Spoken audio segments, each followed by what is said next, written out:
días. ¿Cómo están?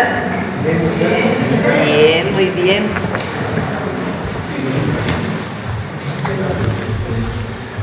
Pásenle. Los invitados.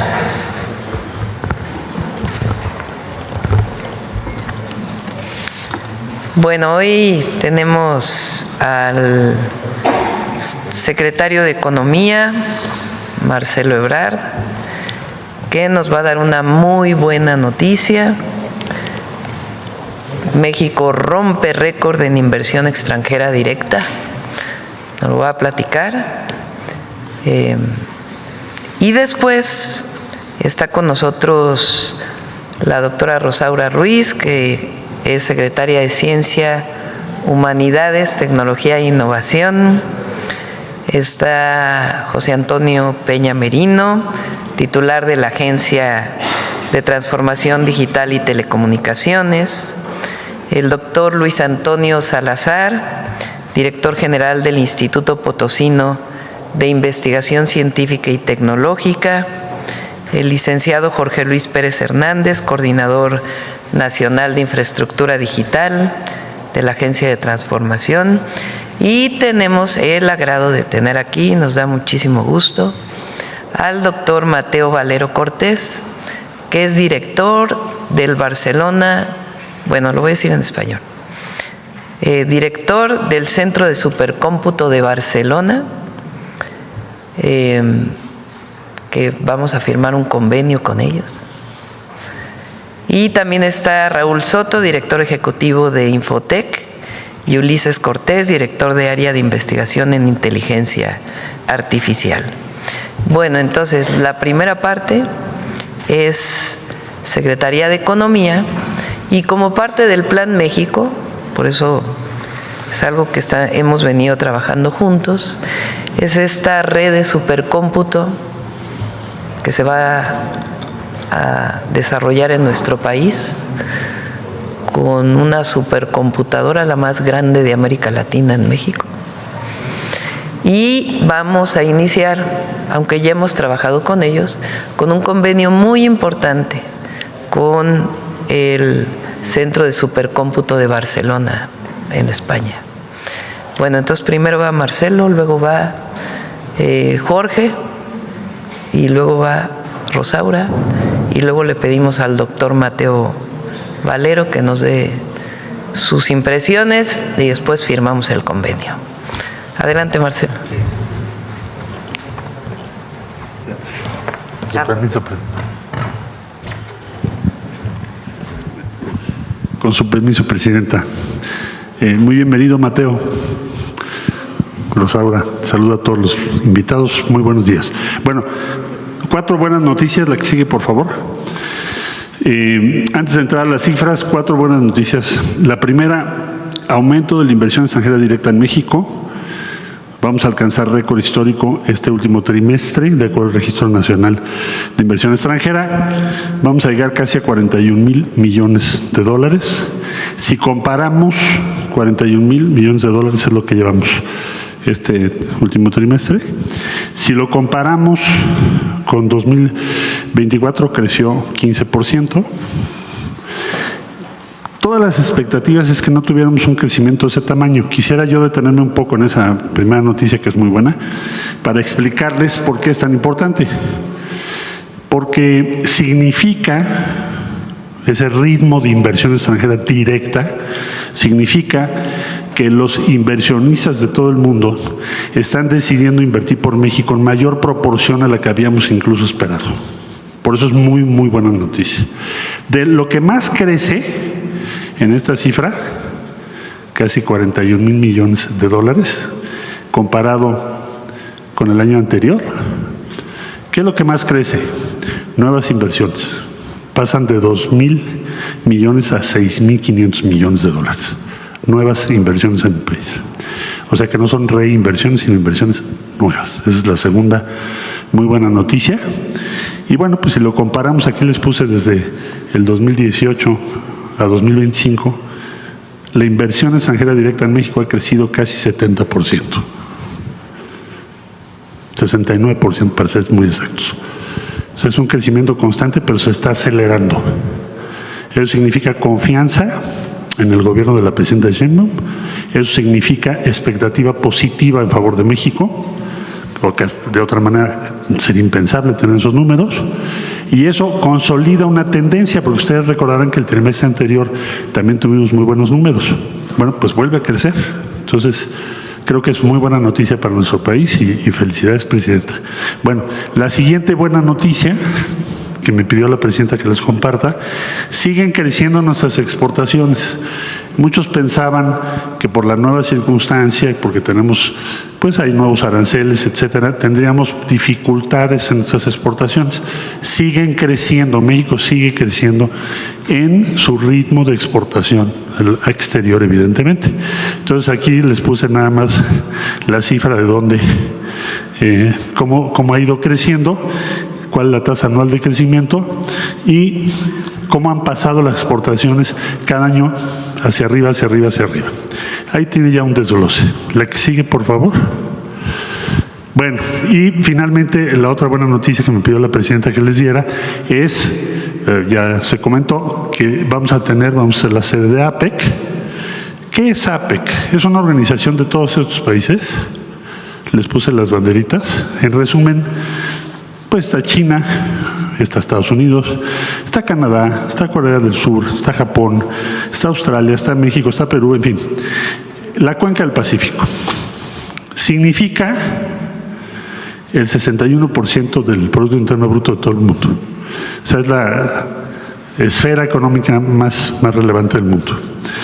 Y la sede va a ser aquí en 2028, se aprobó por unanimidad, si no, no podría ser la sede, y me parece que también es muy buena noticia por el rol que México está jugando respecto a todos esos países, porque significa diversificación, significa estar presentes entre las Américas y Asia, y significa también una muestra de confianza, de respeto, reconocimiento a lo que México está haciendo y a cómo está conduciendo nuestra presidenta los destinos del país. Pues esas son las buenas noticias. Gracias. Gracias, Presidente. ¿Quién sigue? ¿Pepe o Luis? Jorge. Con su permiso, Sí. Presidente. Hola, buenos días. Estamos aquí para presentar, si me permiten la PPT, para presentar el Centro Mexicano de Supercómputo. Hoy vamos a mostrar o presentar 3 puntos importantes de este. Siguiente, por favor. El Clúster Nacional de Supercómputo dentro de la CECITI, que es algo que estamos trabajando con el equipo de la secretaria Rosaura. El Centro Mexicano de Supercómputo, que iniciará operaciones en Barcelona y que próximamente, es decir, la siguiente semana, estaremos anunciando la creación de la supercomputadora más grande de América Latina aquí en nuestro país. Será 100% mexicana y tendrá una diferencia brutal con la más grande actual que está en el sur del continente y que no es de un gobierno, es de una empresa privada. Siguiente, por favor. ¿Por qué con Barcelona? Barcelona es uno de los centros de supercómputo no solamente más avanzados de España o de Europa, sino a nivel mundial. Justamente la semana pasada cumplieron 20 años de existencia. Es la 5ª supercomputadora que ellos van actualizando desde estos 20 años que han iniciado con el doctor Mateo Valero, que hoy nos acompaña, y ha apoyado en varios proyectos a nuestro país. Simplemente el año pasado tuvo una aportación de 440 proyectos en esta supercomputadora, desde cuestiones como chips, desarrollo de gemelos digitales, planetas, cuerpos humanos, investigación en clima, que es algo que estaremos desarrollando también aquí en nuestro país y que en unos minutos seguramente el doctor Mateo podrá explicar de mejor manera. Siguiente, por favor. ¿Por qué no explicas qué es el supercómputo? Ok. En una computadora normal como la que tenemos en casa, no es posible procesar la cantidad de datos que hoy en día se genera. Simplemente, incluso nosotros, juntando toda la capacidad de cómputo que tenemos, hay operaciones que nos toman hasta 30 días resolver. Juntar información, por ejemplo, del SAT, procesarla, es bastante complicado en el cómputo normal que tenemos o en las computadoras que todos conocemos. Una supercomputadora como la que tienen en Barcelona permite hacer 314 billones de operaciones por segundo como máximo en capacidad teórica, si no me equivoco, ¿no? Una computadora normal le tomaría eso bastantes años lograrlo resolver. Problemas que aquí se pueden resolver en horas o días, en una computadora normal nos tomarían un par de años si es que fuera posible. Digamos que el orden es un 1 y 9 ceros, es lo máximo que se puede en el cómputo normal. Una supercomputadora con estas es un 1 y 15 ceros, ¿no? Para tener una aproximación de la cantidad de operaciones. Este acuerdo que hoy vamos a firmar o que van a firmar el Centro de Investigación Potosino y Infotec y obviamente el Centro de Supercómputo en Barcelona, lo que pretende es arrancar ya, porque si construir una computadora de este tamaño toma de 24 a 36 meses. Si hacemos eso, estaríamos hasta el 2028 resolviendo problemas que ya tenemos el día de hoy. Para mitigar esto, hemos hablado con el Centro de Supercómputo de Barcelona y vamos a iniciar esta colaboración para empezar a resolver estos problemas ya. Es decir, a partir del siguiente año ya podríamos estar trabajando en conjunto. Los datos estarían a resguardo del gobierno mexicano, de los investigadores. Los datos no estarían en control de nadie más y estarían participando investigadores, sobre todo de CECITI, del Instituto Politécnico Nacional, obviamente de la Agencia de Transformación Digital de Infotec y del Instituto Potosino. Siguiente, por favor. Siguiente, por favor. Esto es justamente lo que explicaba. ¿Qué proyectos queremos resolver ya? El primero que nos interesa y que nos han encargado es el modelo del clima en México. Como saben, hemos tenido algunos casos importantes con el clima en nuestro país, algunos cambios, y tenemos que mejorar estos pronósticos. Para mejorarlos se necesita supercómputo precisamente. Si bien hay varios investigadores, tanto en la CECITI, en la agencia, en el Sistema Nacional Meteorológico, en la UNAM, lo que les falta es capacidad de cómputo para mejorar estos modelos. Las manos, la capacidad técnica la tenemos en nuestro país, nos falta esta parte y Barcelona desde luego nos ha brindado la mano para apoyarnos en esta parte de capacidades técnicas de infraestructura. Pero no nos vamos a quedar ahí. También tenemos varios proyectos para procesar información del SAT, de las aduanas, para mejorar el semáforo aduanero, para el procesamiento de imágenes. Por ejemplo, ya estamos trabajando con la Secretaría de Agricultura, imágenes satelitales, en donde podemos ver qué tipo de sembradillo le falta agua, le sobra, dónde están sembrando, dónde no. Esto nos está tomando bastante tiempo porque lo estamos haciendo con el cómputo normal. Son más o menos 2 millones de imágenes las que tenemos que analizar. Llevamos un 10% en este tiempo. Con eso queremos alimentar un modelo de inteligencia artificial que nos ayude a procesar el 100% de las imágenes. Y no nos vamos a quedar ahí. También hay modelos de lenguaje masivo para asistencia virtual que están trabajando sobre todo en la Secretaría de Ciencia y Tecnología. Son proyectos ya avanzados, pero que les falta capacidad de cómputo para poderlos ejecutar al 100%. Muchas gracias. Sería todo de mi parte. La red De supercómputo. que se ha hecho con los... Buenos días a todos y todas. Con su permiso, Presidenta. Pues es una gran noticia, evidentemente, para la ciencia mexicana, este gran avance que está presentando nuestra Presidenta. Y para iniciar todo este proceso, estamos trabajando con todas las universidades mexicanas que tienen, entre todas, podríamos decir, algún pequeño supercómputo. Estamos trabajando en ello. Pero vamos a firmar un convenio con este Barcelona Computing Center, que es la computadora más importante de España, y el convenio lo vamos a firmar entre la CECITI, también representada por el IPICIT, por el centro de nosotros en San Luis Potosí. Va a estar la agencia digital y vamos a empezar todo un proceso para fortalecer esta área en México y indudablemente aprovechar las buenas prácticas para el desarrollo de las capacidades institucionales. Por ejemplo, este convenio tiene que ver con la investigación científica y tecnológica en general, con la formación de recursos humanos especializados en estos temas, la transferencia tecnológica y la innovación, el desarrollo de capacidades en investigación en cómputo de alto rendimiento e inteligencia artificial.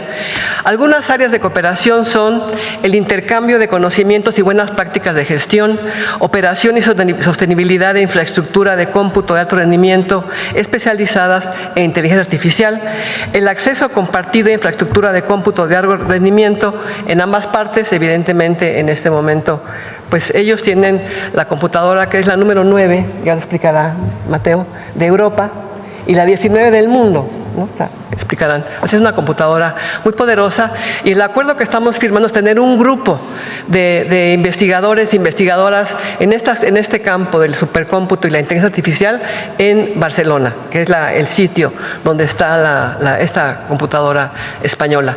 Entonces, el convenio tiene que ver con intercambio, con proyectos conjuntos que vayamos a elaborar. Particularmente se mencionaba este tema que le ha preocupado mucho a la presidenta, la prevención de los posibles desastres que pueden desarrollarse por fenómenos naturales, si no estamos preparados para ellos, y tenemos que tener cada vez mejor formas de predicción.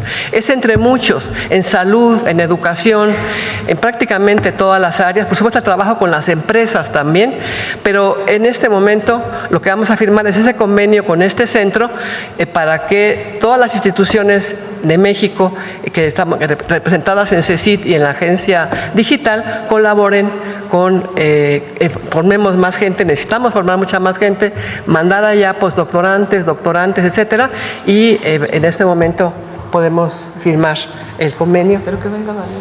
¿O primero hablaría Mateo? Primero hablaría Mateo. Mateo, por favor. Él es el director del Centro de Barcelona, la computadora española. ¿Y qué voy a hacer? ¿Presentar mi presentación o qué? Sí, adelante. Ah, ahora, es que la veo allí ahora. ¿Tiene micrófono?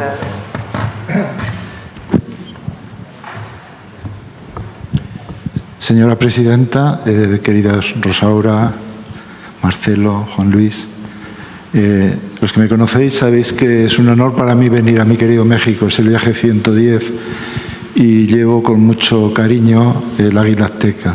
La llevo por todos los sitios que voy, ¿no? Y he venido muchas veces a trabajar. Entonces ahí es una capilla donde hemos tenido los supercomputadores que hemos denominado Mare Nostrum. Mare Nostrum es el Mediterráneo, ¿no? Yo lo que tengo que decirles es que no sé si por la ubicación donde está, que es una capilla, no ha fallado ni el hardware ni el software, pero bueno. La siguiente, por favor.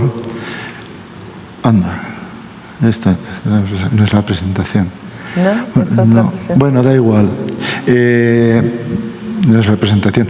Pero quiero decirles que un centro de supercomputación es un centro donde se hace ciencia utilizando supercomputadores.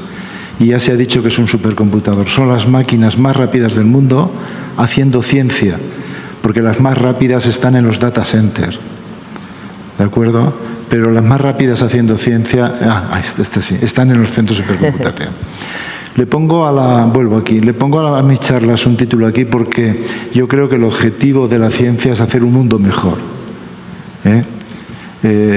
Trabajamos mucha gente intentando resolver problemas de la sociedad y eso nos anima realmente a seguir trabajando. La siguiente, por favor.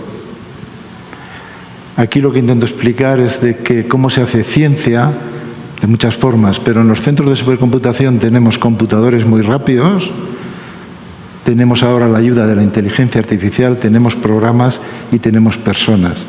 Y con esos ingredientes yo digo que se pueden hacer muy buenas paellas. Ahora las jóvenes y los jóvenes no tienen excusas para no soñar, para no intentar resolver problemas que hace unos años era impensable. La siguiente, por favor. Este es el Barcelona Supercomputing Center, es el centro español, ubicado en Barcelona. Es un producto, yo siempre digo, de la colaboración entre instituciones. Es muy importante que las instituciones colaboren, entre el Gobierno de España, el Gobierno de Cataluña y mi universidad, la Universidad Politécnica de Cataluña. Pero también es un punto de encuentro entre la ciencia y la sociedad, como decía. Y ahí estamos, llevamos 20 años, teníamos otros 20 años de otro centro y estamos muy animados. La siguiente, por favor, iré rapidito.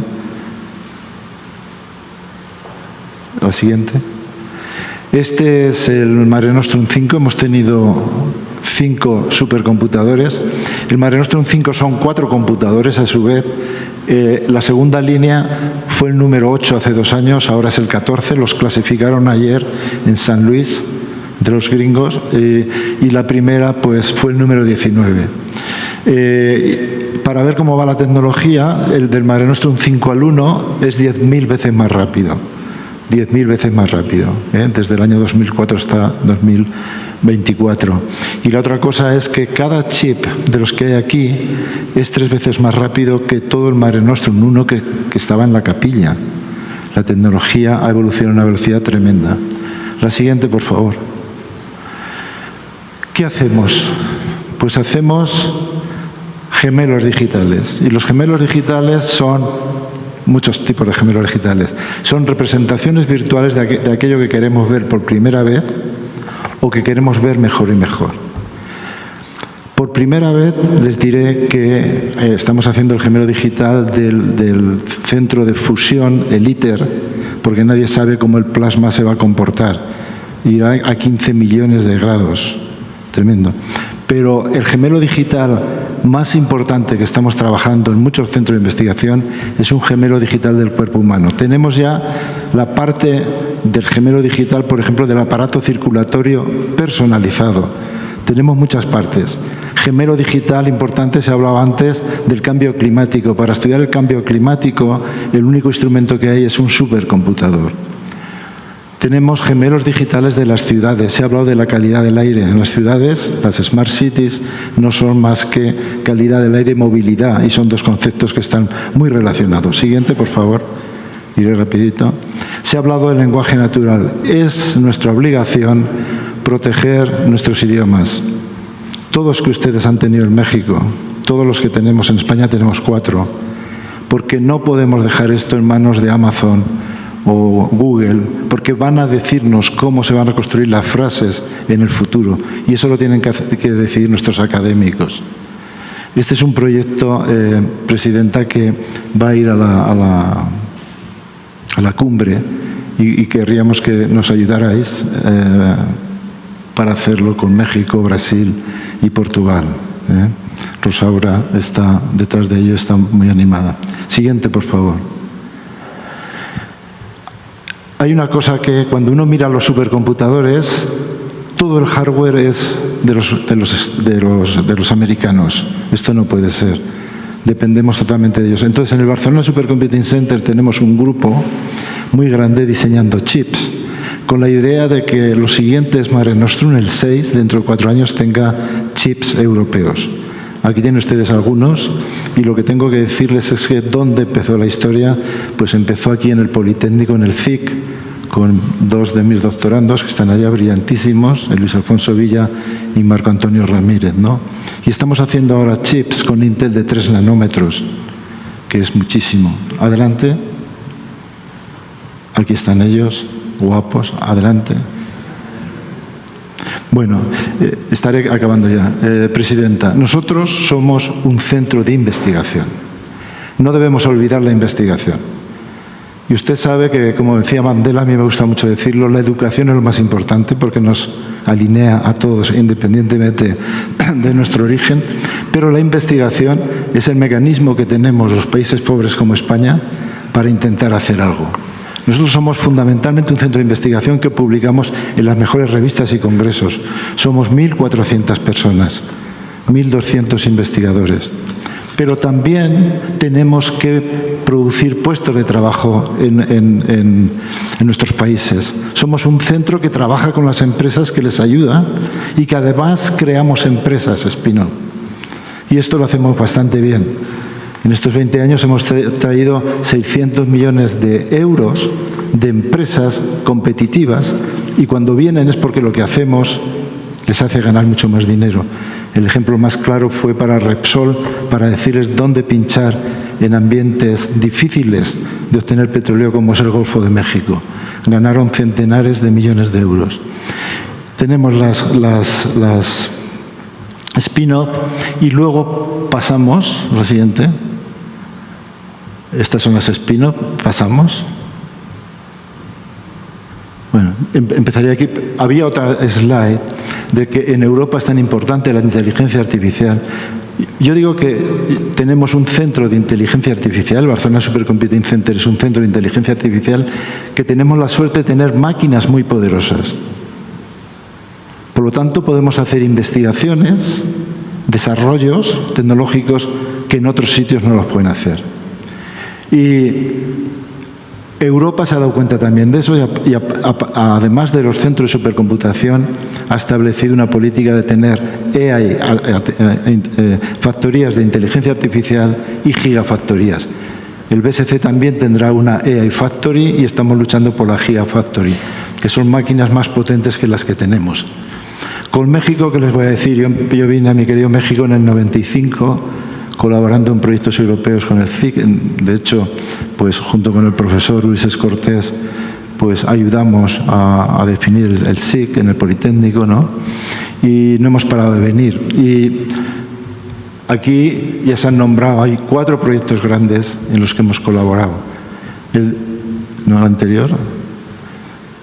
Bueno, hemos tenido becas postdoctorales del CONACYT, hemos formado a gente que luego han venido por aquí, bastantes de ellos, y en cuanto a aplicaciones, a gemelos digitales, hemos tenido proyectos como el Enersico, que ahorró mucha plata a Pemex, explotando un pozo de petróleo, el Calíope, que es la calidad del aire, y el otro día, Presidenta, seguramente usted supo que hacíamos la simulación de el Urgent Computing, simulamos con el computador un posible terremoto en México y qué consecuencias podía tener.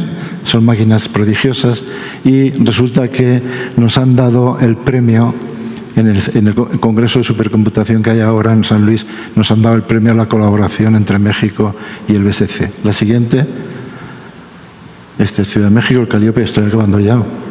Esto es la calidad del aire, ya hemos hablado. La siguiente. Este es el simulacro, y esto es lo que he dicho aquí abajo, que hemos obtenido un premio mundial de los resultados que obtuvieron, y ese software ha sido realizado por gente de México utilizando el Mare Nostrum.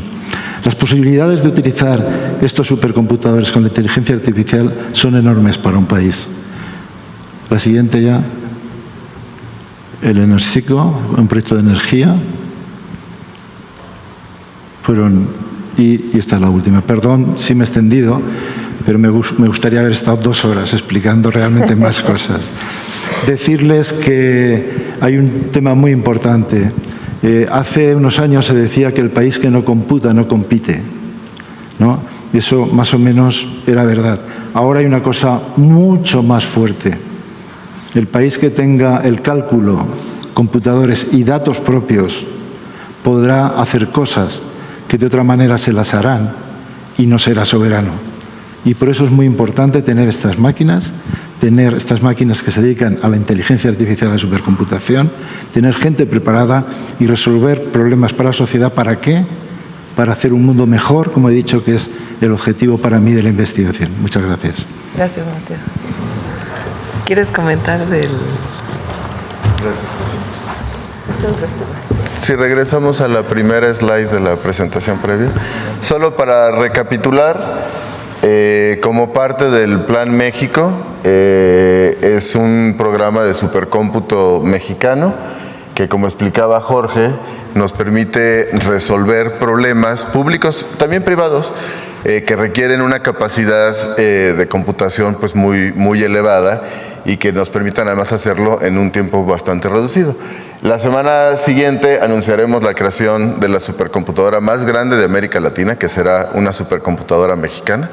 Ya tendremos oportunidad de regresar a este espacio, Presidenta, gracias, para anunciarlo, que la verdad es un proyecto que desde la Agencia de Transformación Digital y en colaboración, por supuesto, con la Secretaría a cargo de la doctora Rosaura Ruiz, nos entusiasma muchísimo. Y hoy lo que estamos anunciando es la firma de un convenio con el Centro de Supercómputo de Barcelona, que crea dentro de las instalaciones de este centro de supercómputo el Centro Mexicano de Supercómputo.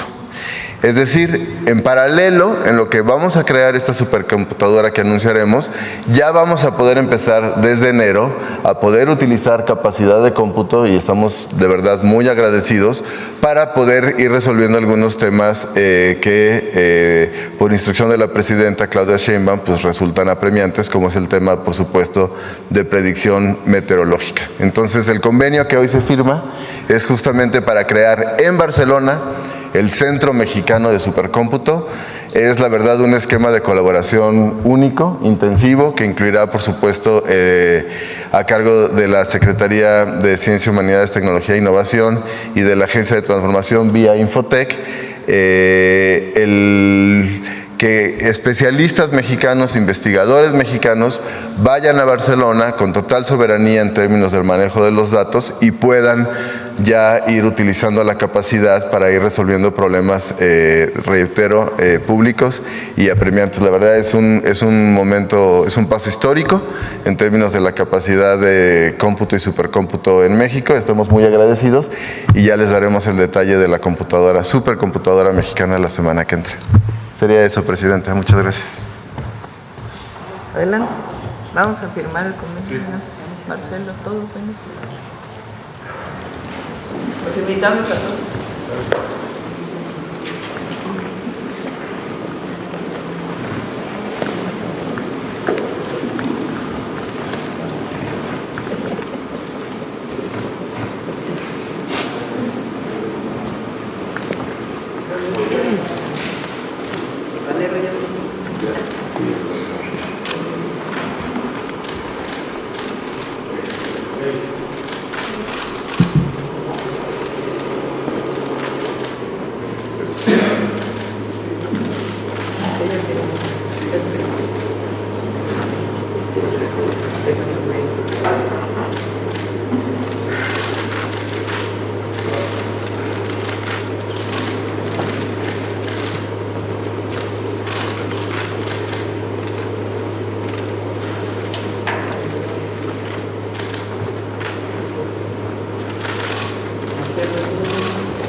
Bueno, pues estas son las buenas noticias de hoy.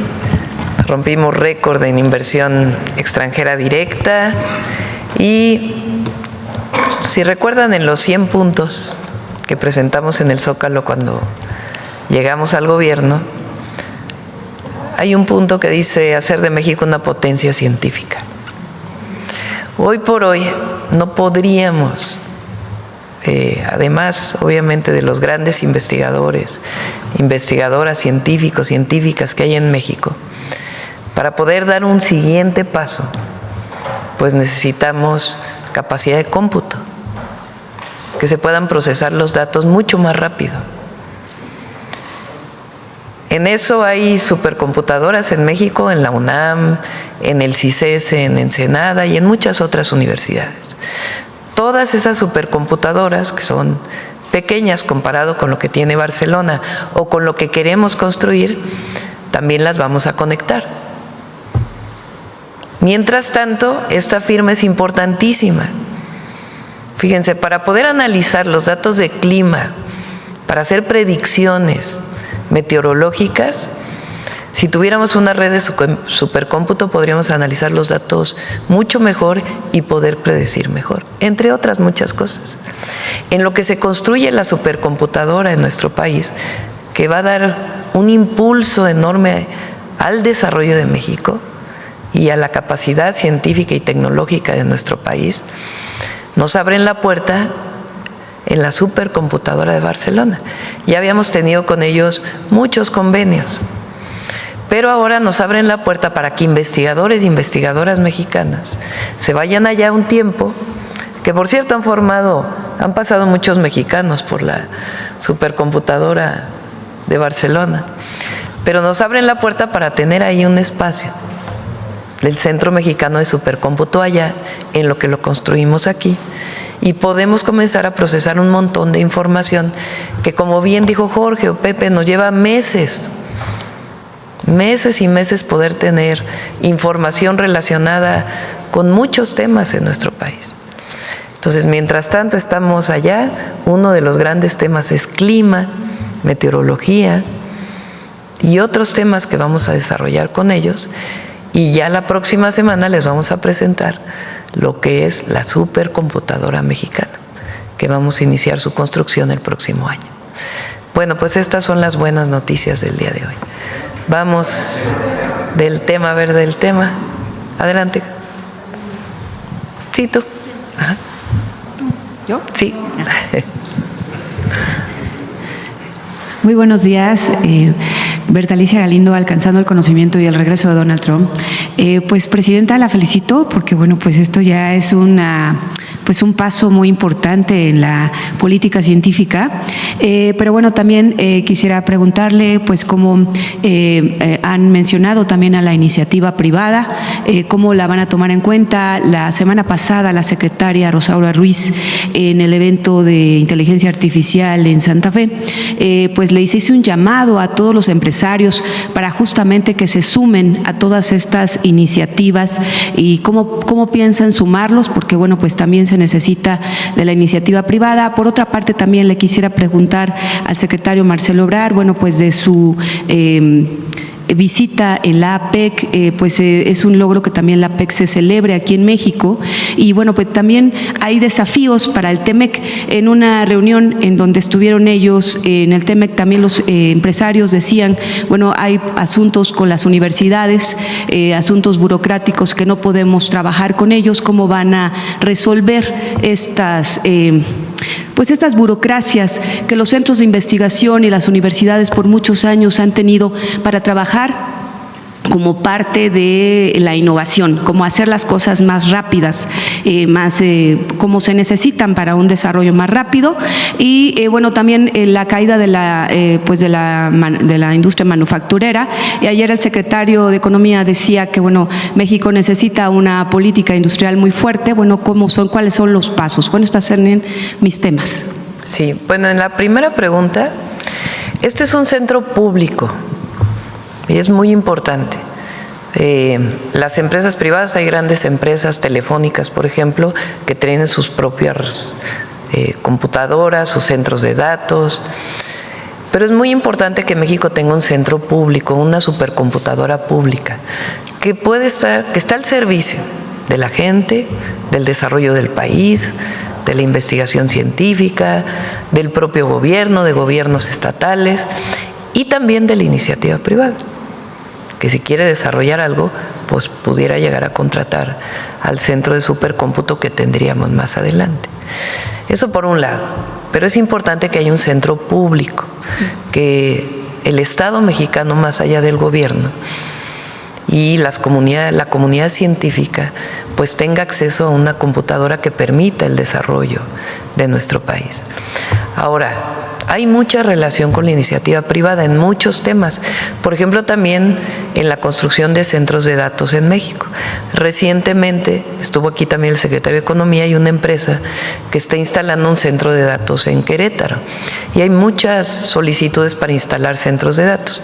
Centros de datos también es para el almacenamiento de la información que se requiere ahora con la inteligencia artificial. Entonces, hay mucha relación, pero en particular la supercomputadora es muy importante que sea pública. Gracias. Bueno, y Marcelo para... Sí, con su permiso, Presidenta. Bueno, brevemente diría, pues está en curso, el Plan México lo que establece es vincular ¿qué cosa? Innovación, financiamiento, empresas del sector público y empresas del sector privado, para que esa capacidad que tenemos en nuestro país tenga cada vez mayor posibilidad de generar riqueza. Todo eso está en curso, para eso son los aranceles, es un instrumento. Otro instrumento es lo que ayer anunciamos, que es un convenio con la banca comercial para que el acceso a financiamiento llegue a 50,000 empresas pequeñas que hoy no tienen esa posibilidad. Eso fue lo que firmamos ayer. Aumentar la capacidad de oferta de nuestra industria, en este caso, ayer fue textil y calzado, pero va a ser en muchos sectores. Entonces, todos esos instrumentos tienen un solo objetivo. Se llama política industrial, que es desarrollar más rápido nuestras capacidades, tanto en los sectores que ya conocemos como nuevos sectores, por ejemplo semiconductores, por ejemplo lo que hoy estamos viendo, que nos abre la puerta para muchísimas cosas en la economía, toda tu planeación de energía, investigación de muchas nuevas iniciativas que vamos a tomar. Entonces, todos los instrumentos para generar empleo y riqueza, con eso es la política industrial, es lo que estamos tratando de hacer. Gracias. Gracias. Adelante. A ver. Muchas gracias. Muchas gracias, Presidenta. José Manuel Fuentes, de Capital 21. Preguntarle, en primer lugar, ¿cómo se va a aprovechar el Plan México ahora con la cumbre que estuvo el secretario de Economía, Marcelo Ebrard, con la PEC? Y además quedó pendiente también que nos dijeran la importancia de que México pues va a ser sede en 2028 de la PEC, que es una cumbre muy importante en materia geoeconómica y geopolítica. Marcelo. Bueno, estimamos que los países representados en la PEC para los próximos 30 años tendrán la más alta tasa de crecimiento económico. México tiene, bueno, está Estados Unidos, Canadá, pero también está China, como ya mencioné, Japón, Corea del Sur, Indonesia, Tailandia. También estuvo invitado Malasia, hizo uso de la palabra. O sea, son economías que están creciendo muy rápido.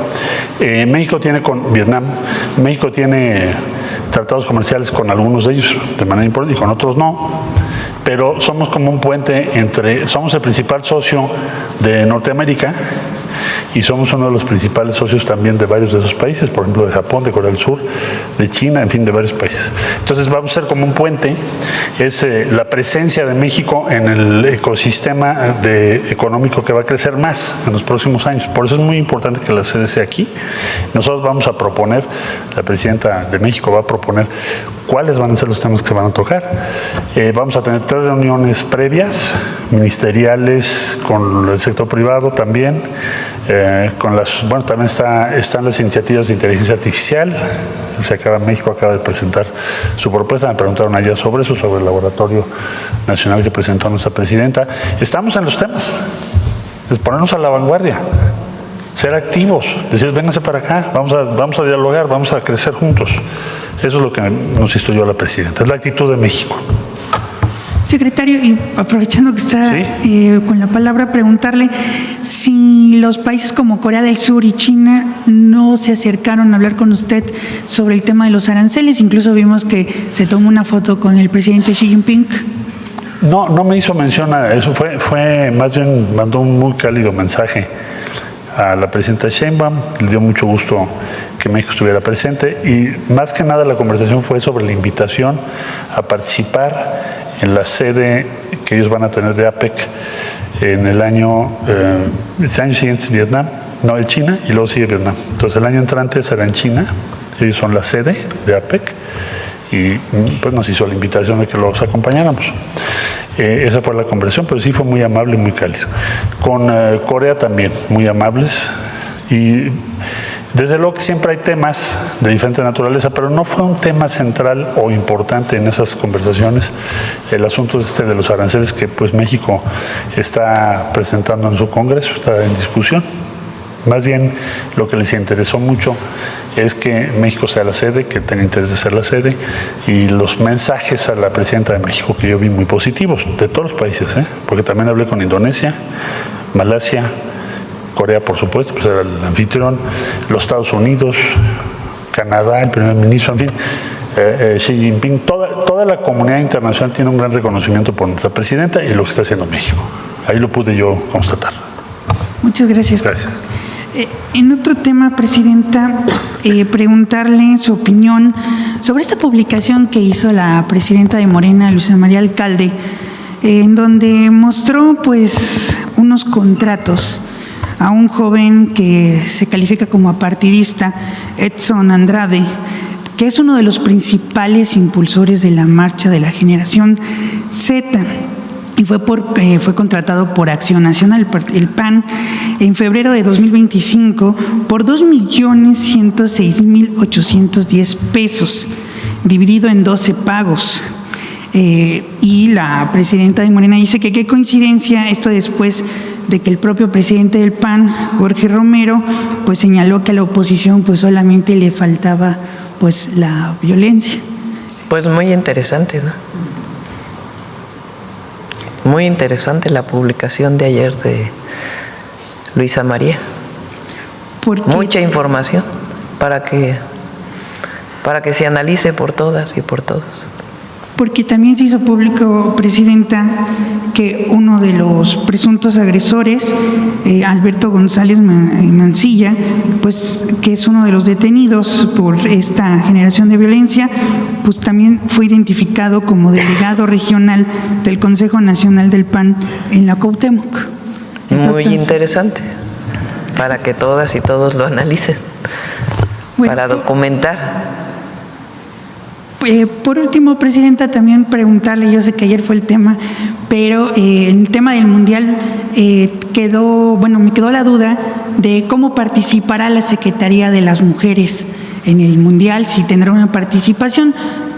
Sí, hay varios torneos para femeniles de todas las edades. Está el torneo de salón que presentó Zoé, están los torneos en las escuelas, entonces Citlali está incorporada en todas las actividades que se presentaron ayer, principalmente en las copas y mundialitos. Muchas gracias, Presidente. Bueno, a ver, ¿quién más? A ver aquí. Muchas gracias, Arturo Pavón, de Efecto Colateral. Presidenta, habló el director de la supercomputadora en Barcelona acerca de independizarse de lo que es todo el sistema, digamos, estadounidense en cuanto a los procesadores, a los chips. Y esto podría marcar una gran diferencia en la forma en que se maneja la información a nivel mundial. México está dando este primer paso para una independencia, una independencia digital, como usted lo ha planteado desde su campaña. Es construcción de soberanía en todos sentidos. Nosotros, obviamente México es un país integrado al mundo entero y eso, digamos, ya no tiene vuelta atrás. Nosotros somos el país con más tratados comerciales o de los países con más tratados comerciales del mundo. La integración económica que hay con Estados Unidos es muy grande y va a continuar. Es natural por los tratados comerciales que tenemos, porque estamos cerca, porque estando los tres países juntos, pues fortalecemos nuestras economías. Pero nosotros planteamos un plan para México, el Plan México. Y el Plan México tiene que ver con garantizar mayor autosuficiencia alimentaria, lo cual crea soberanía alimentaria, también fortaleciendo nuestro maíz, el maíz nativo, el fortalecimiento de la producción de frijol, de los principales granos, de carne y de otros productos principales para la alimentación. ¿Eso quiere decir que nos cerramos a la importación? No, quiere decir que fortalecemos nuestras capacidades y generamos las condiciones para que nuestro pueblo viva mejor, porque finalmente nuestro objetivo es el bienestar de las y de los mexicanos, de todas y de todos, y fortalecer la economía de México con mayor soberanía. Entonces es soberanía alimentaria. Estamos hablando también de soberanía energética, es decir, que produzcamos más la energía que consumimos en nuestro país. Hoy producimos mucho más gasolina y diésel de la que se producía antes, gracias a la refinería Olmeca. Estamos promoviendo la transición energética para que haya mayor producción de energía solar, energía eólica, que nos permita que con nuestros propios recursos fortalezcamos el crecimiento de México. También importamos mucho gas. Vamos a seguir importando, pero queremos que se produzca más gas en México para fortalecer nuestra soberanía energética. Y así en distintos temas. Uno de ellos también es el desarrollo tecnológico y la soberanía científica. Por supuesto que la ciencia no la puede cerrar. Si hay un campo que tiene que ver con el mundo entero, pues es la ciencia. La colaboración con científicos de todo el mundo es indispensable, pero lo que queremos es mayor desarrollo científico y tecnológico del país. Y hoy, con la inteligencia artificial y con el desarrollo de los datos vinculado con la ciencia, con la tecnología, no podríamos pensar en mayor soberanía si no tenemos una supercomputadora o no tenemos mayor almacenamiento de datos. Depender de los demás para que nos den la información para el desarrollo de México, vamos a seguir con mucha colaboración, pero queremos fortalecer a México. Por eso se llama Plan México, porque es el fortalecimiento en distintas áreas. ¿Es solo del Estado? No. La iniciativa privada, el sector social es importantísimo. Es decir, hay necesidad de inversión privada, de que también las cooperativas, los ejidos, las comunidades también tengan su participación. Pero el Estado tiene un papel muy importante y en particular en que no dependamos de otros para el desarrollo de las capacidades mexicanas, sino que podamos tener un centro público de supercómputo, vinculado con las universidades, evidentemente. Eso va a colocar a México en otra posición. Entonces, estamos muy entusiasmados con este proyecto. Pepe Merino estuvo con su equipo en Barcelona, recientemente estuvieron en la India, que ha desarrollado muchísimo sus capacidades de servicios en ingeniería, de cómputo, de supercómputo, de producción nacional. He estado en otros países y tenemos colaboración de muchas naciones también, pero nosotros queremos que en México se desarrollen estas capacidades. Entonces, eso es el Plan México. Gracias. Mateo Valero mencionó que se mantiene una gran vigilancia en la protección de todos los datos que se van a manejar. Eso refiere a una gran responsabilidad de su gobierno, pero sobre todo de su gobierno en la transición que va a venir para el 2030. No cualquiera puede llegar a la presidencia en el 2030 teniendo toda esa cantidad de datos a su disposición. Tenemos que blindarlo. ¿Qué opina usted? Sí, los datos personales le pertenecen a la persona. La persona decide si da esos datos para algún tema. Ahora, por supuesto, si quieres, si sacas tu RFC, pues tienes que dar esos datos para que se puedan compartir. Pero es muy importante que los datos se resguarden. Y como aquí el experto es Pepe, pues mejor le doy la palabra. Sobre todo la información nacional. Aquí, digamos, yo diría 3 temas, Presidenta, muy rápido. Lo primero, que es lo más importante, es lo que la Presidenta ya señaló.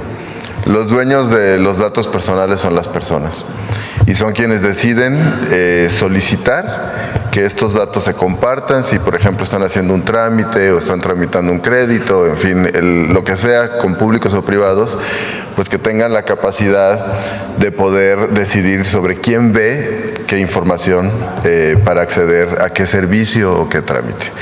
Lo segundo, por parte de lo público del gobierno, pues hay un compromiso importante del resguardo y disponibilidad de esa información. Es decir, que cuando tú quieres hacer un trámite, por ejemplo, de manera digital, pues sí lo puedas realizar, pero que tu información esté resguardada de manera segura. Y esa es una política de ciberseguridad, ¿no? Es decir, que no tenga vulnerabilidad la información, pero al mismo tiempo pues que esté disponible para que cualquier ciudadano pueda hacer el trámite que requiera. Y lo tercero es que este modelo, en donde los dueños de la información son las personas, pues tiene que estar metido en el diseño y la construcción de todas las soluciones digitales. Nosotros, por ejemplo, creamos Llave MX, que al día de hoy tiene 19 millones de cuentas activas. a solicitud, por ejemplo, de las personas que quieren realizar algún trámite, etcétera. Y ahí, por supuesto, es las personas quienes solicitan y las personas quienes de manera voluntaria comparten información para poder realizar acceder a estos servicios digitales. Y en eso México pues se acompaña de las mejores prácticas en el mundo para garantizar, por supuesto, la privacidad de las personas y al mismo tiempo facilitarles la vida, que es lo que venimos nosotros a hacer, ¿no? Facilitarles la vida sin poner en riesgo, sin vulnerar, por supuesto, su privacidad, y que siempre son los dueños de su propia información. Sería eso, presidente. Gracias. Y por último, ya hablando de información confidencial del gobierno, pues recordemos que cuando se fueron a trabajar Calderón y Zedillo a empresas a las que habían beneficiado en diferentes momentos, ellos se fueron con información muy importante sobre la vida pública de México y de la administración pública de México. Se llevaron esa información, no sabemos cómo la manejaron, por eso yo preguntaba, la transición tendrá que ser muy importante para resguardar los datos de todo el país, no nada más personales. Por eso ahora no se permite que un servidor público que salga y que tiene que ver con un tema se vaya a trabajar a una empresa vinculada con ese tema. Eso ya está en la ley desde el presidente López Obrador. Porque sí, Calderón se fue a trabajar a Iberdrola, en su momento fue secretario de Energía y luego presidente. Y Zedillo se fue a trabajar a la empresa de ferrocarriles, a la cual le privatizó los ferrocarriles en México. Pues es un conflicto de interés evidente. Ahora ya por ley no se puede. Ya no puedes ser secretario de Energía y salir a una empresa de energía, porque evidentemente pues tienes información privilegiada. Ahora, en lo que tiene que ver con el resguardo de la información estratégica para el país y el resguardo de la información personal que utiliza el gobierno para los trámites de los ciudadanos y de las ciudadanas, ahí tiene que haber por ley los criterios claros de qué se comparte y qué no. En el caso de la información personal no se puede compartir nada que no tenga que ver con los propios trámites que realiza la persona. Cuando sacamos una credencial del INE, que ya no es el gobierno, sino es una institución autónoma, pues le estamos dando datos personales, incluso nuestra fotografía, nuestra huella digital. El INE tiene la responsabilidad de resguardar esos datos por ley. La información estratégica que lleva el Centro Nacional de Inteligencia, por ejemplo, y ahora el nuevo Sistema Nacional de Inteligencia e Investigación, en la propia ley establece claramente el resguardo de esa información, porque alguna es información estratégica de la nación y la otra pues son informaciones individuales de las personas que no pueden compartirse. En eso la ley de datos personales es muy importante en nuestro país. Muchas gracias. Bueno, vamos a ver sobre el tema. A ver, aquí la compañera. Buenos días, presidenta. Mara Rivera, de Enfoque. Yo quisiera preguntarle si ya le informaron el secretario de Economía de estos 6,000 millones de dólares de inversiones nuevas, y qué sectores son los que se van a ver beneficiados y también si forman parte de la estrategia del nearshoring.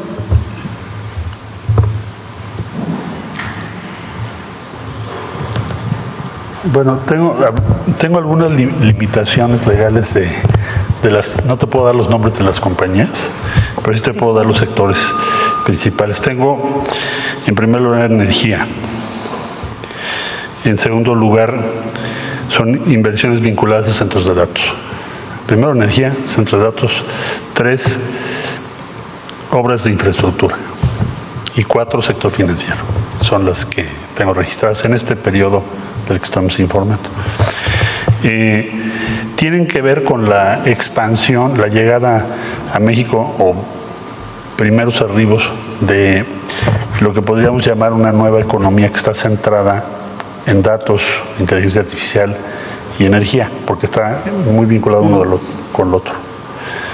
empieza a ser un dato relevante. Ya conforme pasen los meses, y ahora las próximas semanas, podremos tener más detalles para poderlos dar a conocer, pero esencialmente están vinculadas con esas actividades. En cuanto al origen, en primer lugar es Estados Unidos, un poquito más del 30%, luego sigue España, Países Bajos y Japón y Canadá. Ese es el origen. Gracias. ¿Alguna opinión que pudiera compartirnos respecto al último estudio de los análisis del BBVA respecto a la situación económica, en donde señala que la inversión prácticamente está detenida y que incluso la desconfianza empresarial pues ha detenido también la creación de empleos formales? Pues mira, yo creo que tenemos como dos velocidades de inversión. Una muy importante tendencia de la inversión extranjera directa y de la llegada a nuestro país, de lo que te acabo de referir, en donde yo diría, en la esfera internacional me queda muy claro que la percepción traducida en inversiones es muy positiva sobre lo que vamos a lograr pues con los Estados Unidos, el principal origen de la inversión es Estados Unidos, y con otros países del mundo, pero principalmente por la revisión del Tratado de Libre Comercio, porque si no, no tendrías ese ritmo de inversión. Y esto, entonces quiere decir que están apostando, invirtiendo, asumiendo que nuestro país va a tener un crecimiento económico relevante, si no, no harían esas inversiones. Entonces, eso lo ves muy claro en la esfera internacional, las inversiones extranjeras directas, también está el flujo de las exportaciones. Por cierto, hoy Estados Unidos ya publicó sus cifras que estábamos esperando. Entonces, ¿qué te dicen sus cifras de su comercio exterior? Te dicen que México es el principal socio de Estados Unidos, número uno. En exportaciones de Estados Unidos somos el país que más le compra del mundo, número uno. Esto lo publicaron hoy hace un ratito. En importaciones de Estados Unidos también somos el número uno. Somos el cliente número uno. Y como acabo de decir, en cuanto a inversión extranjera, el origen número uno también es Estados Unidos. Entonces, ¿qué te dice? Que estas son las cifras oficiales de Estados Unidos. Entonces, yo veo que la apuesta de la comunidad internacional o del mercado es muy en favor de nuestro país y esa tendencia se va a consolidar. Ahora el reto es que nuestra inversión nacional la pongamos en el mismo track. Por eso hicimos ayer, comentaba la compañera que hicimos ayer respecto a la industria de textiles y de calzado, pues reunimos a los compradores, reunimos a las empresas, les estamos facilitando el acceso a financiamiento y esto va a provocar ¿qué cosa? ¿Qué es lo que tiene que provocar? Tiene que provocar un crecimiento de nuestra industria en 2026. Y como es ese sector, son otros sectores, lo vas a empezar a ver, construcción y otras actividades manufactureras, porque también México está exportando más de otras manufacturas, no las que necesariamente estábamos exportando tradicionalmente. Entonces, soy optimista de que habrá una convergencia entre la industria, entre la inversión nacional, con la tendencia muy positiva que se observa en la inversión extranjera. Gracias, secretaria. Presidenta, bueno... Hay una, así como comentas la nota esta de... Del BBVA. Hay una nota de Banamex ayer, salió, me acordé.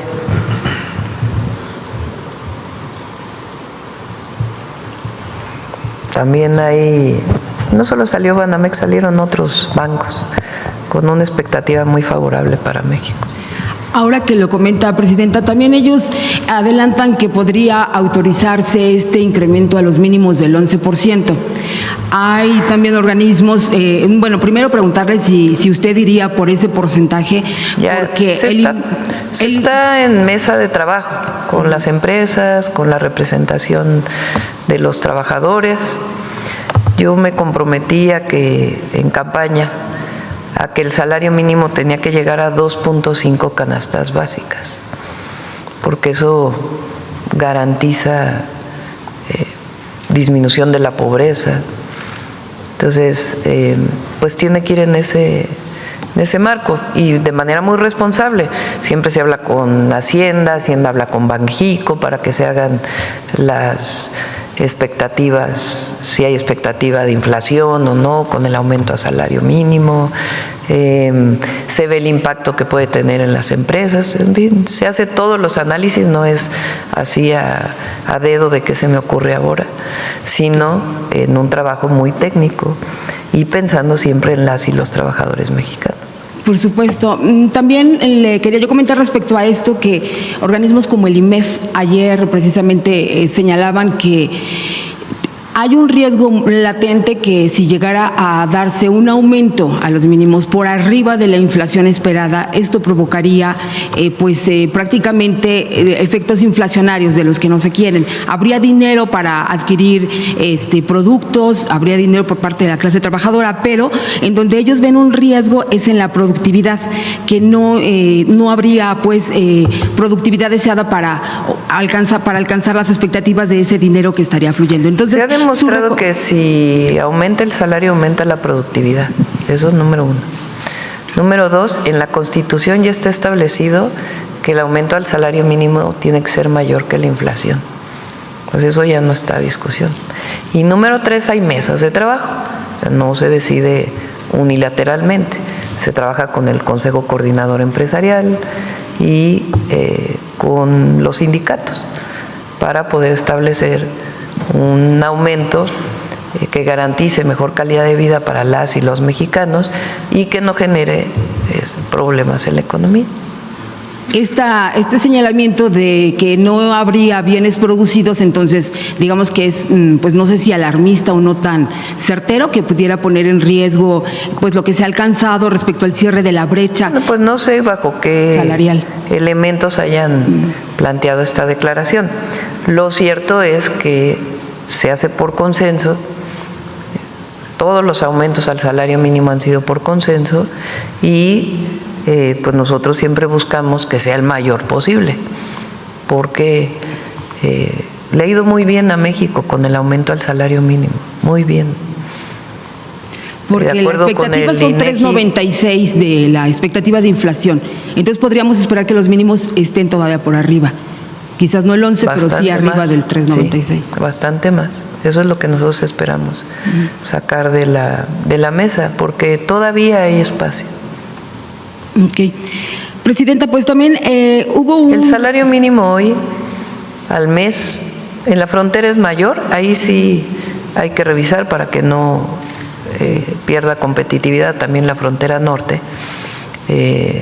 Ahí sí, porque haya aumentado casi 3 veces el salario. Pero el salario mínimo está en 8,400 y pico, casi 8,500 pesos al mes. O sea, no estamos hablando, claro, estaba en 3,000 en el 2018, ¿verdad? Pero estamos hablando de 8,500 pesos al mes. O sea, estamos hablando de $450 mensuales.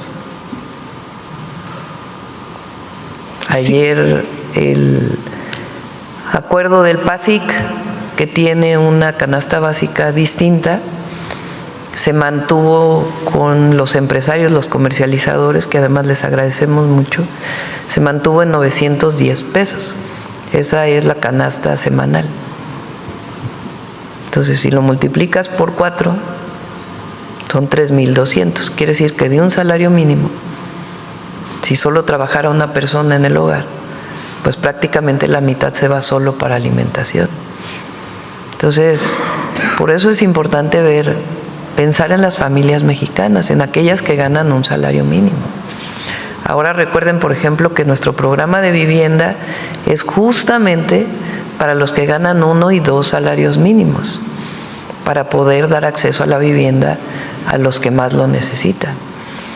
Pero así esta idea de que el salario mínimo está altísimo, pues sí, su pensando es de que aumentaría 309 cuánto puedes adquirir con un salario mínimo, pues siempre hay que pensar en las familias más necesitadas de nuestro país y el esfuerzo de los empresarios sin generar un problema en la economía mexicana, de manera responsable. Sí, Presidenta, en otros temas, pues sí se reconoce evidentemente el esfuerzo que ha tenido el gobierno junto con Petróleos Mexicanos para tomar medidas en contra de lo que ha sido el huachicol fiscal, incluso también pues todos estos temas que han involucrado en la productividad de la empresa. Sin embargo, ayer que Pemex reportaba a la SEC de los Estados Unidos, a la Comisión de Valores y Bolsa de Estados Unidos, que en donde admite que pues prácticamente medidas de seguridad para reducir el robo de combustible y el huachicol fiscal pues son uno de los mayores riesgos para su operación. ¿Está enterada de este reporte? ¿Qué piensa? Porque evidentemente al admitir que pues en cierta forma ha fracasado hasta el momento y está en riesgo la operatividad de la empresa. No ha fracasado. Bueno, primero, no totalmente. el huachicol de picar los ductos, ese ha disminuido muchísimo. Todavía se llega a presentar, pero ha disminuido mucho. Y la importación ilegal de combustible o la importación sin pagar impuestos, porque ese es el tema, se importa sin que se reporte que es combustible, sino reportando otro producto, también ha disminuido. ¿En qué se puede observar? En el incremento de las ventas de Pemex y de los privados. Recuerden que en México, a partir de la reforma del 13 de Peña, los privados pueden importar gasolina si tienen un permiso de importación de Secretaría de Energía. Ahora ya hay menos permisos que los que se dieron en su momento. Pero ellos, los que importan gasolina, nos han reportado mayores ventas en las gasolineras y Pemex ha incrementado sus ventas. Entonces, si ha incrementado la venta legal de combustible y las ganancias de Pemex y de los privados, pues quiere decir que disminuye la recarga ilegal en las gasolineras de combustible. Es la mejor señal. Todavía ocurre, sí, todavía en una proporción bastante menor y tenemos que combatirlo hasta que no haya absolutamente nada. Quizás a lo mejor el director de Pemex podría explicarnos por qué este señalamiento, por qué se advierte pues a los Estados Unidos. No hay que ver la redacción de cómo lo incorporaron, pues si es un riesgo, pues sí es un riesgo, ¿verdad? Para las ventas de Pemex, pero lo cierto es, yo me reúno todas las semanas con energía, también con economía, con Hacienda. Ayer nos reunimos con Pemex y justamente me mostraron cómo se han ido incrementando la venta de gasolina y de diésel. Las operaciones de la empresa entonces no están en riesgo. No, y además se ha hecho un trabajo este año muy importante y además muy reconocible de Secretaría de Energía, Pemex, y también particularmente la Secretaría de Hacienda, del secretario, de la subsecretaria principalmente del ramo, que lograron disminuir la deuda de Pemex en un esquema de apoyo del gobierno federal a Pemex muy creativo y que aplaudieron todos, incluso las calificadoras, calificaron de mejor manera a Pemex. Entonces, va bien Pemex, va bien, vamos bien. Muy bien. Ya dos cosas, Presidenta. ¿A quién le toca informar? ¿Al gobierno federal o al gobierno de la ciudad sobre quiénes integran este llamado bloque negro? Desde su gobierno incluso han estado operando, porque bueno, pues sí se ha estado comentando, se escucha pues que en este movimiento, prácticamente desde que empezó a verse en los movimientos de mujeres, estudiantes, se ve en el pasado sábado pues que está este grupo de choque, bueno, no, de este grupo violento, ¿no? Pero ¿quién los integran? O sea, se habla de 9 detenidos, ninguno forma parte así identificado como este bloque negro. Entonces, ¿a quién le toca informar quiénes son estos y bueno, y quién los está financiando además? Fue una de las preguntas que hice justamente en la mañanera.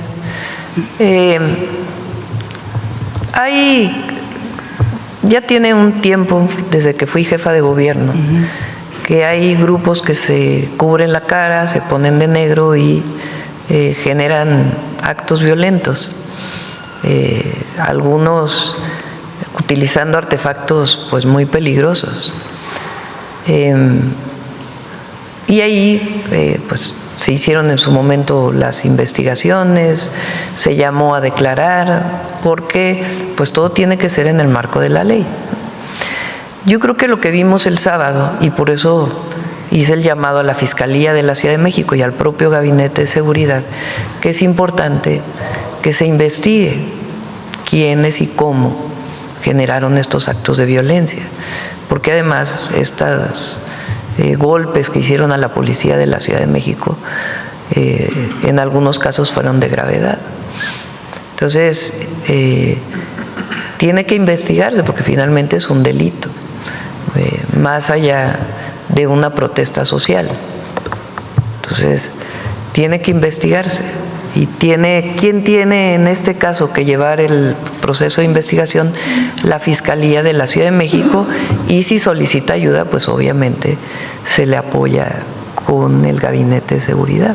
Sí, porque cuando se ven dan terror, pero nadie sabe quiénes son, o sea, los detenidos no son del famoso bloque negro, entonces... Bueno, eso es lo que tiene que informar la Fiscalía de la Ciudad. De la ciudad. Ayer también lo comenté, si los detenidos, pues tiene que, si hay un detenido, pues tiene que haber pruebas, evidentemente.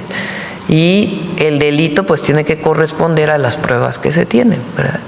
Si requiere prisión preventiva oficiosa o no, de acuerdo con el tipo de delito. Y eso lo tiene que determinar la Fiscalía de la Ciudad de México.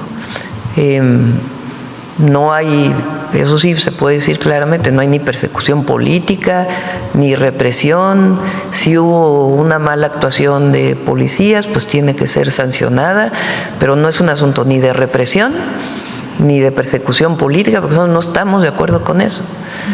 Lo que sí hubo fue un grupo muy violento y que tiene que investigarse. Ya por último, Presidenta, ¿qué opinión tiene de que... y bueno, los de siempre que ya sabemos. Claro.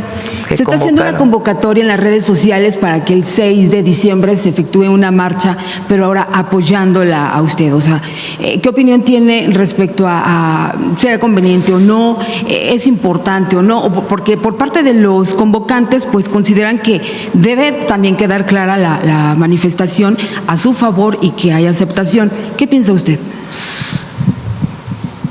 Estábamos nosotros pensando desde hace tiempo. Se cumplen 7 años de transformación al cierre de este año, porque recuerden que el presidente López Obrador entró el 1 de diciembre de 2018. Entonces habíamos pensado nosotros, todavía estamos en eso, convocar a una celebración de 7 años de transformación en el país. Hay mucho apoyo popular al movimiento de transformación. La mayoría está con el movimiento de transformación. La oposición realmente cada vez pues tiene menos presencia, porque no tiene nada que ofrecer. Yo lo he dicho, qué bueno que haya oposición. Nadie quiere pensamiento único en México. Nadie. Si queremos que haya debate, que haya pluralidad, no queremos pensamiento único. La democracia es eso, que se oigan todas las voces. Claro, el pueblo elige cuando hay elecciones y el pueblo apoya o no a sus gobernantes. Entonces, lo que le ha pasado a la oposición en México es que ya es contra todo y a favor de nada. Y además con mucha mentira, mucha hipocresía. Entonces, ¿qué proponen? Entonces, como no hay propuesta, porque no hay propuesta, ahora la propuesta es la ultraderecha, imagínense, en México. Pues como no hay propuesta, pues la gente tampoco lo sigue. Y luego cuando ven actos violentos, pues menos. Yo ayer decía, nosotros siempre nos movilizamos pacíficamente y siempre vamos a llamar, aquí hay libertad de expresión, libertad de reunión, libertad de manifestación. Bueno, la libertad de prensa nadie puede cuestionarla. La verdad, una televisora hablando todo el día contra nosotros. Si eso no fuera libertad de expresión, pues imagínense. Entonces aquí hay libertad de expresión, libertad de reunión, libertad de manifestación, todas las libertades. Claro, la libertad también conlleva en el ciudadano una responsabilidad. La libertad no es libertinaje, ¿verdad? La libertad representa una responsabilidad del ciudadano. ¿Cuál es la responsabilidad del ciudadano? Pues cumplir con un marco legal que tiene nuestro país. Claro, si hubiera represión, si hubiera pensamiento único, si no se permitieran las manifestaciones, si, bueno, pues incluso surgen otras formas de lucha. Pero aquí en México hay libertad de todo, absolutamente, absoluta libertad, de todo. Entonces, pues vamos a ver, ya estamos platicando ahí con compañeros, compañeras, a ver si hacemos esta celebración, que yo creo que estaría bien, la verdad, porque hay mucho que celebrar. Fíjense, récord en inversión extranjera directa, celebración. Supercomputadora más grande en América Latina, celebración. Todos los adultos mayores tienen pensión universal, celebración. Todos los jóvenes ahora de secundaria tienen beca, celebración. Todos los de preparatoria tienen beca, celebración. Todo el aumento salarial de 125% del salario mínimo, pues es algo que celebrar. ¿Qué más? Sembrando vida, jóvenes construyendo el futuro, más preparatorias cerca de la casa, más universidades. Las mujeres, tiempo de mujeres. 13.5 millones menos de pobres en el país, menor desigualdad, el peso. Ayer estaba leyendo, me lo mandó una persona que se dedica a los temas financieros, que México es la moneda que mejor se comporta en América Latina. Impresionante. No hay inflación. Colaboración con el sector privado en la firma de que no aumente la canasta básica, celebración, libertad, democracia, una corte que es la corte de todas y de todos. Pues cómo no. Entonces sí, un México distinto sí es un México distinto.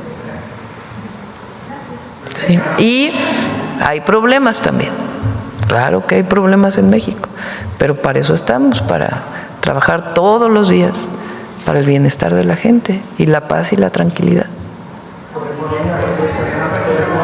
A ver, vamos para acá. Sí. Muy buenos días, Presidenta. Ramón Flores, del Centinela Informa, y funcionarias que la acompañan. Presidenta, ¿cuál es su opinión respecto a lo que declaró ayer la gobernadora de Veracruz, Rocío Nale, donde informó que Veracruz logró reducir en un 42% la deuda total del Estado durante el primer año de su administración, al pasar de 119,000 millones a 62,000 millones de pesos, todo ello sin detener la inversión en obra pública, seguridad, salud ni programas sociales? La reducción se alcanzó gracias a una estrategia financiera que permitió liquidar al 100% la deuda histórico con la autoridad fiscal, al cubrir totalmente los 30,000 millones de pesos acumulados desde el 2009. Presidenta, el programa federal que usted implementó de deudor cumplido lo aprovechó este gobierno de Veracruz local o estatal. ¿Por qué, si un gobierno aprovecha a pagar su deuda histórica, por qué hay un empresario que se atreve a decirles gobiernícolas y no paga lo que debe, Presidente? Bueno, pues eso tiene que contestarlo él, no me corresponde. Pero sí quiero decir, ayer ha hecho buen trabajo Rocío. En particular, este tema, los municipios, los estados tienen un esquema para poder pagar su deuda con el SAT. Se hace también los empresarios, por cierto, todo está marcado, ¿dónde? En el Código Fiscal. No hay nada, ¿cómo se dice? No hay especulación, no hay... Oscurito, ¿no? algo particular de un funcionario del SAT, todo es el Código Fiscal. El Código Fiscal es la ley que establece cómo se realizan auditorías, cómo se debe pagar, etcétera, y facilidades para pago. Entonces, para municipios y estados hay una facilidad donde si se paga se les regresa un porcentaje muy alto. Entonces, Veracruz entró a este esquema y cumplió con sus obligaciones.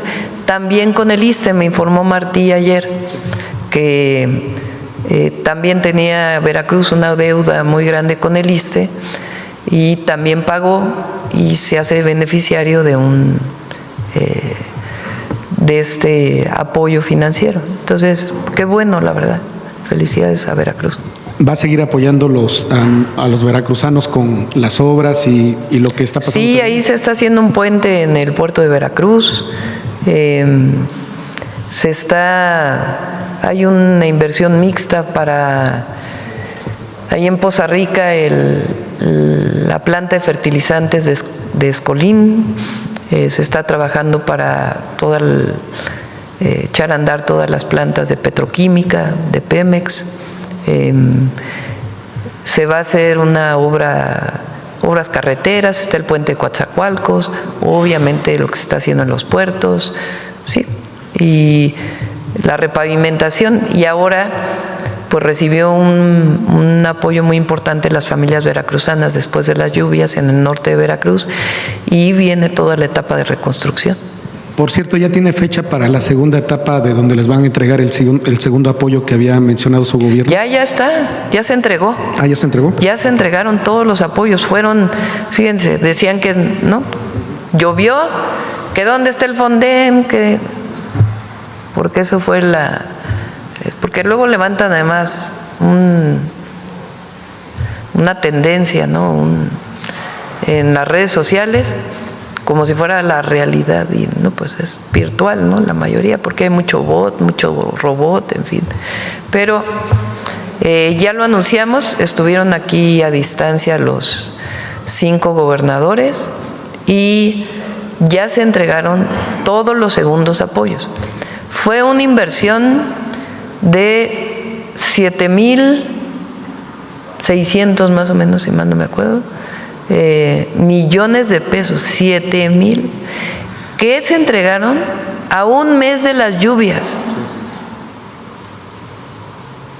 Quedan nada más unos cuantos caminos que se siguen limpiando, pero prácticamente en un mes, Poza Rica, Álamo, El Higo en Veracruz y toda la sierra fue atendida. Todavía falta la reubicación de familias que están a un lado de los ríos, que es necesario reubicarlas, y también inversión para agua potable, desasolve de los ríos, diques de contención, en los 3 estados principales donde hubo daños, o en los 4, porque Querétaro hubo, pero no tanto, en Veracruz, en Puebla, en Hidalgo y en San Luis Potosí. Presidenta, en un segundo tema. 7,426 millones de pesos. Hay otra ahí donde viene por estado. Ahí está. Veracruz, sí, Veracruz. Las familias veracruzanas, en un mes, o sea, los primeros ni 15 días pasaron y ya tenían su primer apoyo de 20,000 pesos. Y al mes recibieron su segundo apoyo, dependiendo del daño en la vivienda, de 25,000 pesos, 20,000 directos más 5,000 de enseres, hasta 70,000 pesos de apoyo si el daño fue mayor, y todavía a las familias que perdieron todo de daño mayor, todavía se les van a entregar enseres. Estamos esperando pues que la vivienda esté bien. Okay. Muchas gracias, Presidenta, por su respuesta. Presidenta, en un segundo tema, ahora que se está hablando mucho de los casinos, ha trascendido que Codere, la empresa española de casinos, una de las más grandes en México después de Caliente, o de Grupo Caliente, ha estado vendiendo sus casas de juego. Se sabe que ya ha rematado al menos 60 de ellos en una operación superior a los 800 millones de pesos. Esto no tendría nada de sorprendente, si no es porque se dice que los compradores son inversionistas de Tamaulipas. Quien autorizó entonces la compra-venta fue quien estaba en la Dirección General de Juegos y Sorteos de la Secretaría de Gobernación, Leonardo Figueroa, en la pasada administración. Ha trascendido que es gente que estaría ligada al huachicol fiscal y al tráfico de migrantes en la frontera tamaulipecas. Mi pregunta es, Presidenta, ahora que el secretario Omar García Harfuch está investigando, ¿podría ahondar en este tema?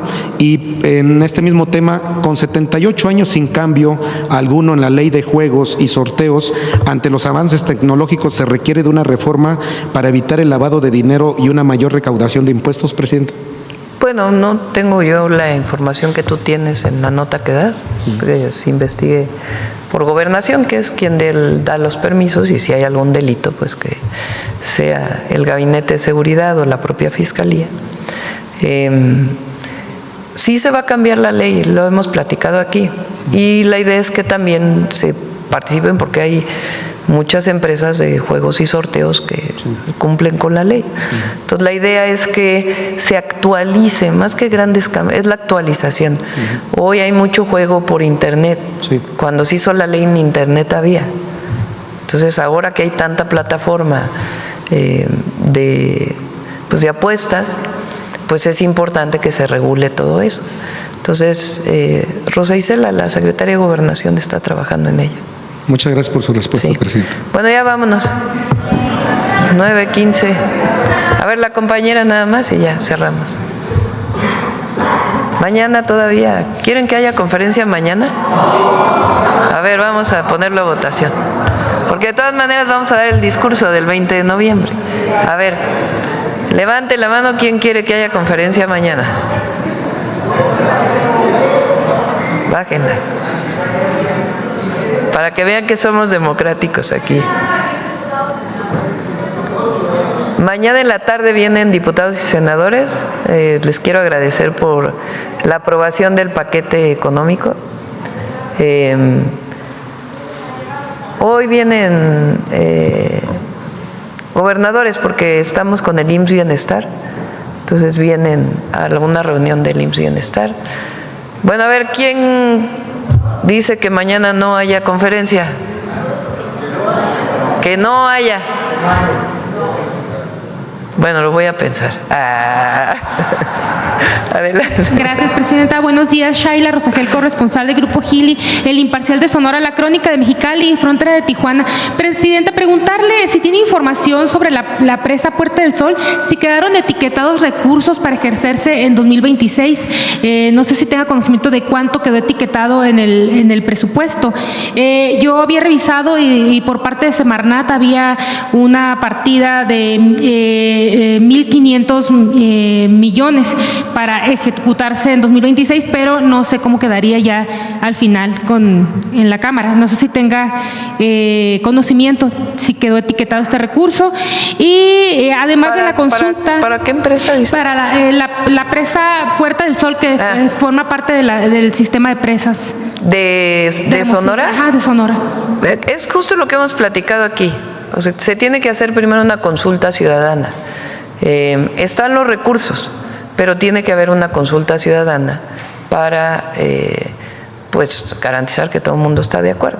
Y ahí, previo a ello, pues tiene que explicarse los pros y los contras. Pero sí quedaron entonces etiquetados recursos. Sí, si la gente decide que se haga la presa, están los recursos para iniciar. ¿Y hay algún avance en el proyecto ejecutivo, Presidenta? Sí, sí hay avances, sí hay avances. Por eso ya a la hora de que haya la consulta, pues se explicaría, ¿no?, en qué consistiría.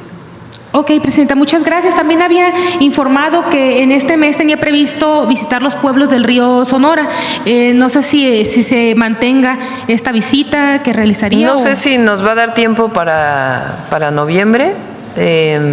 Este fin de semana vamos a inaugurar una parte del interoceánico.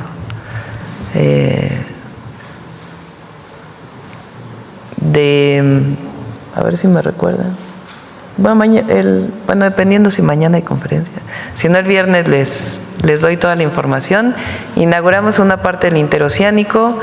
Vamos a ir probablemente a la Mixteca oaxaqueña, porque ahí, como ha venido presentando Jesús Esteva, hicimos muchísimas obras de mejoramiento de caminos, muchísimas, y de plantas de tratamiento. Y después vamos a Veracruz, porque el 23 es el Día de la Independencia en la Mar, 200 años. Entonces, esta visita quizás no sería en noviembre, sería en diciembre o ya sería hasta el otro año.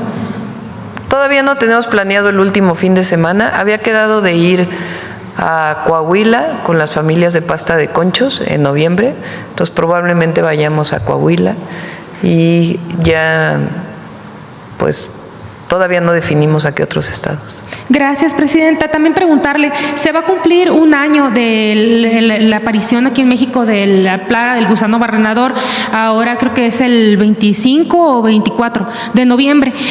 Preguntarle, bueno, y también del primer cierre de la frontera, porque se estaba abriendo y cerrando a la importación de ganado. Preguntarle cuál es el balance de las afectaciones que ha habido por estos cierres y de la situación a este primer año. Podemos pedirle a Julio Verdeguer que venga a platicarlo. Ha habido afectación en México, aunque ahora recuerden que estamos apoyando particularmente a los ganaderos de la frontera. Bueno, Durango, no es precisamente la frontera, pero Durango, Coahuila y Sonora. Ahora también estuvimos en Campeche, hay apoyo. En el sur, en Tabasco, Javier May tiene apoyo a los ganaderos. Pero también ha habido mucho impacto en Estados Unidos.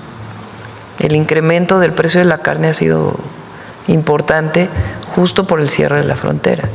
Entonces, por eso, pues esperamos que ya pronto se abra. Y además, pues hay control de la plaga. Entonces, eso fue lo que vino a ver, entre otras cosas, la Secretaria de Agricultura de Estados Unidos. Ya para finalizar, comentaba usted que esta planta de mosca estéril va a estar, la que se está construyendo en México va a estar lista a mediados del próximo año, que es una planta que los expertos pues dicen que es muy necesaria para poder controlar la plaga del gusano. Preguntarle si en esta reunión que tuvo con Rollins, si platicaron de alguna forma, si se puede reabrir la frontera antes de que se concluya esta planta y más o menos qué mes sería, si ya sería para el año próximo. Ese es el objetivo. Ahora, ¿qué va de por medio? Indicadores técnicos, para que no sea subjetivo de que se encontró la plaga en algún lugar, sino indicadores técnicos, que es en lo que han venido trabajando ya desde hace rato y ya prácticamente hay un acuerdo, para que se pueda decir, a ver, si este indicador sobrepasa, pues entonces, para evitar que cruce la plaga, pues entonces Estados Unidos podría tomar esa determinación. Lo que nosotros decimos es que no sea ni subjetivo y menos político, que sea una decisión técnica. Entonces, de aquí a junio que va a estar la planta, lo que queremos que se abra antes con base en un análisis técnico. Pero ya sería el próximo año esta apertura, presidenta. Pues hay que preguntarle al secretario de Agricultura. Gracias, presidenta. Ya nada más finalmente, preguntarle sobre cuándo se va a concluir sobre Baja California la carretera a Playas de Tijuana, cuál es el estatus de la obra, el porcentaje de la construcción y cuándo estaría funcionando. Ajá. Sí. El segundo piso, el objetivo es que se abra en diciembre. Todavía no nos hace un cambio quien está a cargo de los ingenieros militares, todavía no hay un cambio, está prácticamente terminado y esperemos ya en diciembre estar inaugurando. Muchas gracias, presidenta. Ya, cerramos. Con eso yo creo que cerramos ya. El detector de mentiras lo llevamos para mañana o para el viernes. Gracias, buen día. Les aviso al ratito. Dependiendo de la información al ratito que se vaya dando. Gracias a todos.